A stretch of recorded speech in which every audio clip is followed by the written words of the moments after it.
tambihi kidogo tu hapa. Anataka kutoa tambihi kidogo tu. Kuna watu wanasema imesemwa tu kwamba itolewe shairi au zabibu au tende au aqit, yani maziwa ya unga au mfano wa hivyo. Si lazima kitolewe chakula. Lengo hapa, tuangalie lengo hapa ni kumtosheleza huyu Muislamu maskini siku ya Eid. Kwa hiyo itafaa kumpa pesa, pengine mwenyewe za kuamua pesa ile akaenda kanunua kanzu siku ya Eid, au akaenda kanunua uturi, au pengine tayari kuna mtu kashampa fitri, amempa ngano, amempa mchele. Sasa kama ukishapewa mchele na ngano,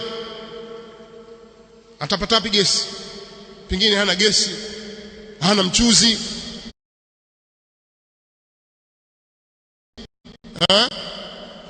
hana mafuta ya kupikia. Kama niyo chapati ataka kupika au kupika maandazi kwa ngano yake, au mchele pia utahitajia nazi au utahitajia mafuta. Sasa atatoa wapi huyu? Si afadhali umpe pesa? Hizi ni kauli zipo zinazungumzwa, lakini siku zote tunawaambia wa khairal hadi hadi Muhammad sallallahu alaihi wasallam. Muongozo mzuri na ulio bora ni muongozo wa Mtume sallallahu alaihi wasallam, kwa sababu hali hizi unazozitaja hata wakati wa Mtume sallallahu alaihi wasallam zilikuwepo. Watu walikuwa hawali ngano hivi bila ya kupika, ilikuwa lazima ipikwe. Hakuna anayesema kwamba watu walikuwa kila ngano mbichi katika zama za Mtume sallallahu alaihi wasallam, na hili alilijua Mtume sallallahu alaihi wasallam, na dinari na dirham zilikuweko. Hakusema mpe ngano alafu wewe na umpe na dirham juu yake, kwa sababu atapikia nini sasa? Au mpelekee kuche la kuni, fungu la kuni, bwana kuni hizi ukapikie. Hakusema hivyo Mtume sallallahu alaihi wa alihi wasallam. Na Mtume sallallahu alaihi wasallam kwa wadhifa na nafasi alionayo, la yuakhiru albayan au waqti alhaja. Kama jambo linahitajika katika jamii, hacheleweshi kuleta ubainifu pale linapohitajika, akapeleka nje ya wakati wa kuhitajika. Hafanyi hivyo sallallahu alaihi wa alihi wasallam. Na kwa kuwa jambo la sheria limetawaliwa na Allah subhanahu wa ta'ala, Allah anajua mambo yaliyokuwa katika wakati ule na wakati uliopita na wakati utakaokuja huko mbeleni, namna watu watakavyokuwa. Laiti kungelikuwa kuna sababu ya kuwekwa kitu kingine cha ziada au mbadala, basi Allah subhanahu wa ta'ala angelishiria hilo, angelitaja hilo.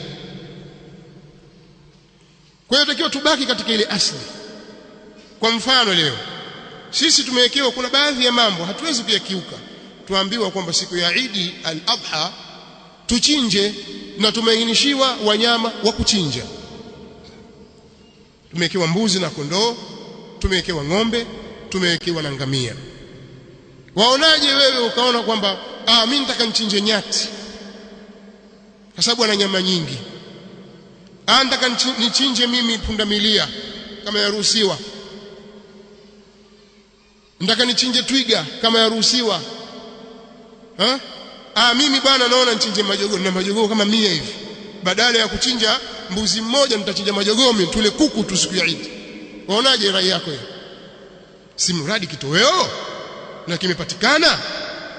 Sasa utafanisha mbuzi na kuku 100 bwana, au majogoo haya 100? Dini haiendi kwa akili hizi zetu na akili chafu. Dini inakwenda kwa mujibu wa utaratibu uliowekwa.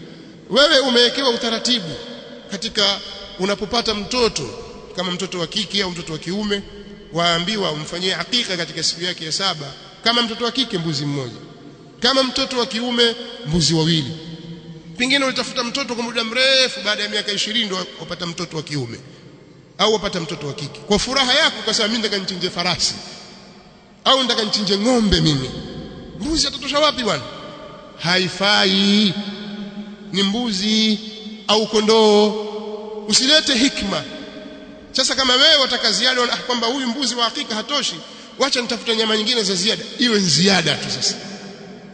Lakini utabaki pale pale katika mafundisho. Sasa huyu fakiri muislamu huyu siku ya Eid, ushajua kwamba ana matatizo 1000 kidogo, sio kukula peke yake tu. Mpe zakatul fitri katika asli sa'an, mpe alafu ushajua ni ndugu yako na matatizo, mpe shilingi 100,000 juu hii hapa laki, itakusaidia na watoto wako. Kuna dhambi? Lakini tubaki katika jambo la asli, tusilitowe nje ya asli. Haya ndio ambayo tunaambizana siku zote, la sivyo baada ya miaka 20-30 hii dini itakuja kuwa tofauti. Si Uislamu ule alikuja nao Mtume sallallahu alaihi wasallam, kwa sababu kuna watu ni mabingwa wa kuweka fikra, wataka kuharibu ule Uislamu. Leo sisi katika mambo yetu kibinafsi tu tuambizana kwamba lazima tuwe wahafidhina wa mambo yetu, tulinde culture yetu na utamaduni wetu. Haya ni mambo tumeachiwa na wazee bwana. Tunapambana katika kuhakikisha kwamba twalinda utamaduni wa Mtanzania, utamaduni wa Mwafrika, utamaduni wa Wabantu. Tuko namna hiyo. Mbona ule utaratibu wa Mtume sallallahu alaihi wasallam hatuko tayari kuulinda? Tutaka kuleta mambo mapya. Tubakini katika mafunzo ya Mtume sallallahu alaihi wasallam, na sio kile jambo lenye khilafu basi inakuwa khilafu yake inazingatiwa. Fa inna khayra alhadi hadi Muhammadin sallallahu alaihi wa alihi wasallam. Nasallallahu lana wa lakum at-tawfiq was-sadad.